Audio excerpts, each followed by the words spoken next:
একটা ইঁদুর এক কৃষকের বাড়িতে গর্ত করে সেই গর্তের মধ্যে বসবাস করত।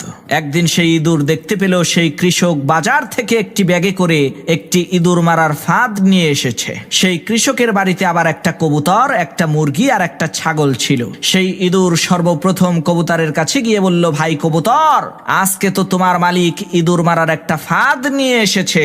ইঁদুরের এই কথা শুনে কবুতর বলল, তাতে আমার কি? ওই ফাঁদ তো আমাকে মারার জন্য আনেনি, এনেছে তোমাকে মারার জন্য।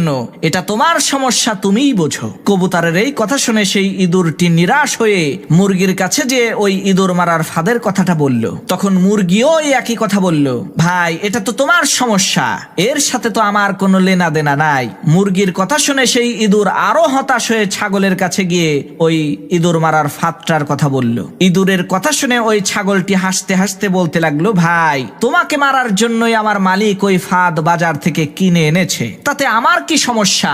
আমি তো খুবই আরামে আছি। সবার কথা শুনে ওই ইঁদুরটি হতাশ হয়ে কৃষকের বাড়ি থেকে চলে গেল। এদিকে কৃষকের ঘরে পেতে রাখা ইঁদুর মারার ফাঁদের মধ্যে একটা সাপ আটকে গেল। রাতের অন্ধকারে ওই কৃষকের স্ত্রী ইঁদুর মনে করে যখনই ওই ইঁদুর মারার ফাঁদটাকে হাত দিয়ে ধরেছে, আর অমনি সাথে সাথে সাপটা কৃষকের স্ত্রীর হাতে কামড় বসিয়ে দিল। তখন কৃষক তার স্ত্রীকে বাঁচানোর জন্য হাকিম কবিরাজ নিয়ে আসলো। হাকিম সাহেব চিকিৎসা দিয়ে বললেন, এই সাপে কাটা রোগীকে কবুতরের স্যুপ খাওয়াতে হবে, তাহলে ইনশাআল্লাহ খুব দ্রুতই সে সুস্থ হয়ে যাবে। সেই কৃষক হাকিমের কথা শুনে তার স্ত্রীকে বাঁচানোর জন্য ওই বাড়িতে থাকা কবুতরটিকে জবাই করে স্যুপ বানিয়ে তার স্ত্রীকে খেতে দিল।